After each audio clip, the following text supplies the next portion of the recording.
ఎంత దయనీయమైన పరిస్థితి ఇక్కడ ఉంది అని అంటే ఒకసారి మైక్ పెట్టి ఎవరినైనా కూడా అడగండి. నిజంగా ఎంత దారుణమైన పరిస్థితి అంటే ఇక్కడ నుంచి మనుషులు నడుచుకుంటూ వస్తూ ఉన్నారు. వాళ్ళ ఇళ్లలో నుంచి దాదాపుగా 2 రోజుల పాటు కనీసం తిండి కూడా లేని పరిస్థితుల నుంచి నడుచుకుంటూ వాళ్ళంతా కూడా బయటకు వస్తూ ఉన్నారు.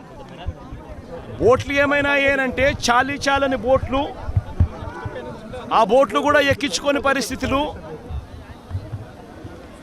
సందుల్లోకి బొందుల్లోకి పోని పరిస్థితి.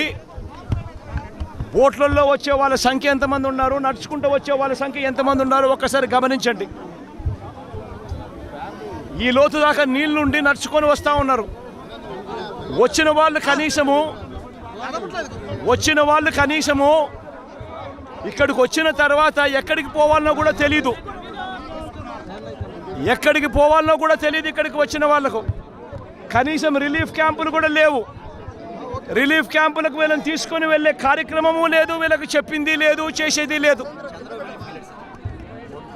రిలీఫ్ క్యాంపులు కూడా లేకుండా ఇక్కడికి వచ్చిన వాళ్ళు ఎక్కడికి పోవాలో తెలియక వాళ్ళ బంధువుల ఇళ్ళకు పోతా ఉన్నారు. కనీసం వాళ్లకు ఇళ్ళల్లోకి నీళ్లు పోయాయి.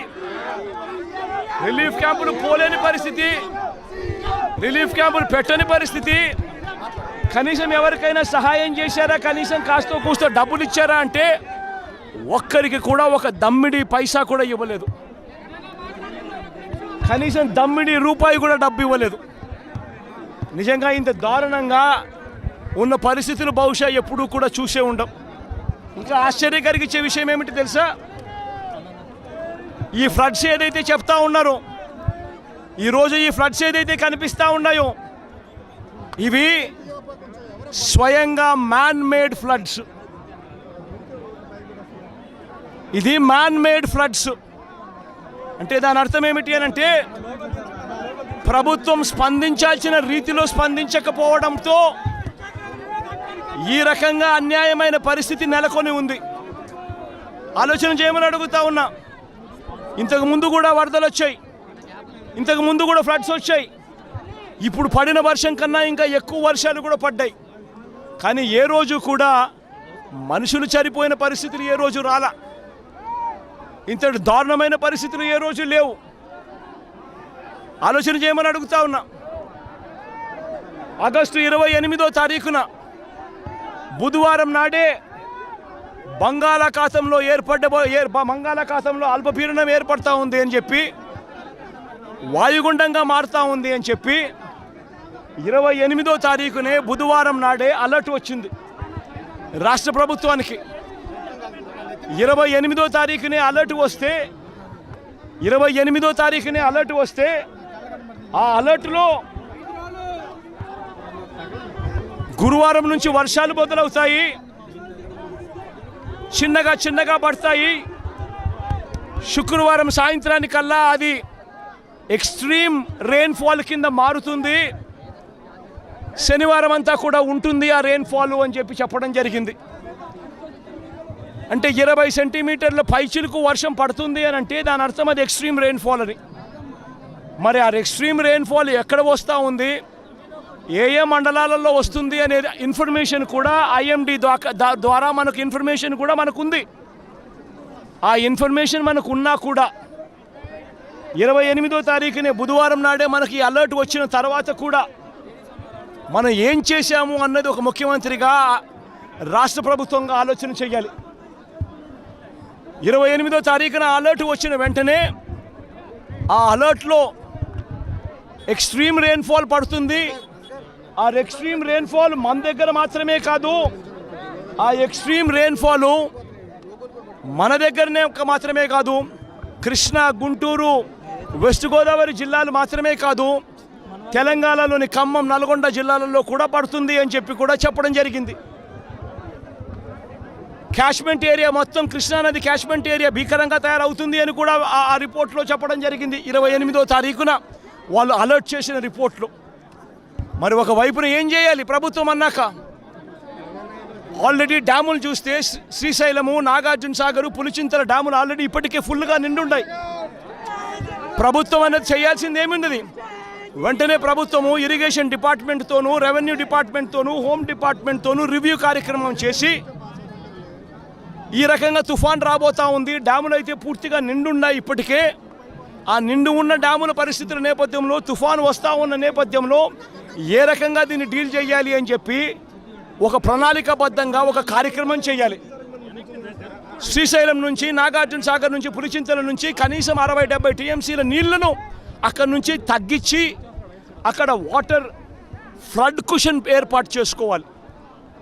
అక్కడ వాటర్ ఫ్లడ్ కుషన్ ఏర్పాటు చేయకపోవడం వల్ల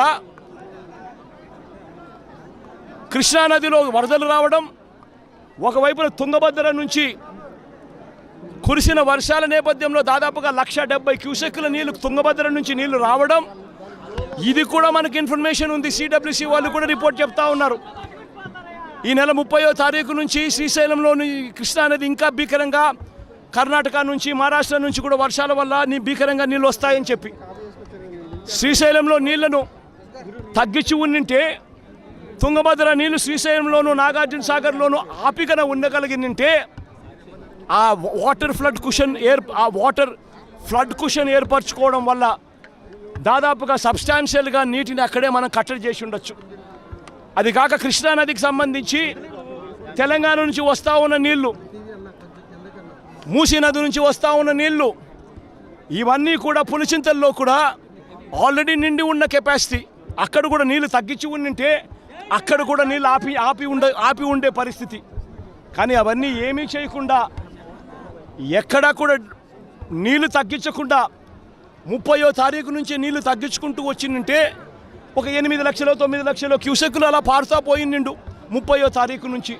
అప్పుడు ఈ మాదిరిగా భీకరంగా 11,35,000 క్యూసెక్కులు వచ్చే పరిస్థితి ఉండేది కాదు. ఈ మాదిరిగా ఫ్లడ్ ఉండే పరిస్థితి ఉండేది అంతకన్నా కాదు. దీనికి గన 30వ తారీఖు నుంచే పర్ఫెక్ట్ ప్లానింగ్ గన చేసిందంటే, మనకు బుధవారం నాడు అలర్ట్ వచ్చినప్పుడే తుఫాన్ రాబోతా ఉంది అని చెప్పి అలర్ట్ వచ్చినప్పుడే మనం కానీ ప్లానింగ్ చేసి ఉండింటే తుంగభద్ర నుంచి వచ్చే నీళ్ళు శ్రీశైలం, నాగార్జున సాగర్లో ఆగి ఉండేటివి. పులిచింతల్లో మూసీ నది నుంచి వచ్చే నీళ్ళు ఆపుకొని ఉండవచ్చు. తర్వాత ఉపనదుల నుంచి వచ్చే నీళ్లు ఏదైతే ఉందో, ఆ ఉపనదుల నుంచి వచ్చే నీళ్లు పారినా కూడా ఇంత తీవ్రమైన డ్యామేజు ఎక్కడా కూడా ఉండే పరిస్థితి కూడా ఎక్కడా ఉండదు. బుడమేరు అనేది బుడమేరు నుంచి వరదలు వస్తూ ఉన్నాయని తెలుసు.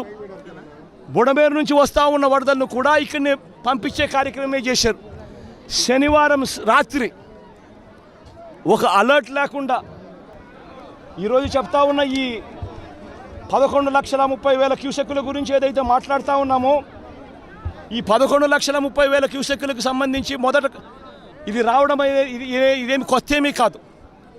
ఇటువంటిదే 1903లో 11,90,000 క్యూసెక్కులు వచ్చింది. 2009లో కూడా 11,10,000 క్యూసెక్కులు వచ్చింది. మా హయాంలో కూడా 2019, 2020, 2021, 2022లో కూడా ఇలాంటి వరదలే, ఇలాంటి రెయిన్ఫాలే నమోదు కూడా అయింది. కానీ ఇలాంటి రెయిన్ఫాల్ నమోదైనా కూడా మా హయాంలో ఎప్పుడు కూడా ఈ మాదిరిగా 11 లక్షల క్యూసెక్కులకు చేరడము, దానివల్ల ప్రజలందరూ అతలాకుతలమైన పరిస్థితులు రావడం ఎప్పుడూ జరగలేదు. 2021లో శ్రీశైలం నుంచి దిగువకు 8 లక్షల క్యూసెక్కులు, శ్రీశైలం దిగువకు 8 లక్షల క్యూసెక్కులు 2021లో కిందికి వదలడం జరిగింది. దిగువ పులిచింతల్లోకి మూసీ నది నుంచి 1,50,000 క్యూసెక్కులు రావడం జరిగింది. మున్నేరు నుంచి ప్రకాశం బ్యారేజీలోకి 3,50,000 క్యూసెక్కులు చేరినప్పటికీ కూడా ముందు జాగ్రత్తగా Srisailam reservoir, Nagarjuna Sagar reservoir, Pulichintala reservoir, వీటి అన్నిటిలో కూడా ముందు నుంచే ఫ్లడ్ వస్తూ ఉంది అని తెలిసిన నేపథ్యంలో, వాయుగుండంగా మారుతూ ఉందన్న నేపథ్యంలో, ముందు ఇన్ఫర్మేషన్ ఉన్న నేపథ్యంలో శ్రీశైలము, పులిచింతల, నాగార్జున సాగర్ డ్యాములను నీళ్లను తగ్గించి అక్కడ ఫ్లడ్ కుషన్ ఏర్పాటు చేయడం వలన డెవాస్టేషన్ రాకుండా కేవలం 8 లక్షలు 9 లక్షల క్యూసెక్కులు మాత్రమే నీళ్లు కిందికి వెళ్ళిపోయేట్టుగా చర్యలు తీసుకోవడం వల్ల ఇటువంటి పరిస్థితులు రాకుండా గతంలో చేయగలిగాము అన్నది కూడా ప్రతి ఒక్కరూ కూడా గమనించమని కోరుతా ఉన్నా.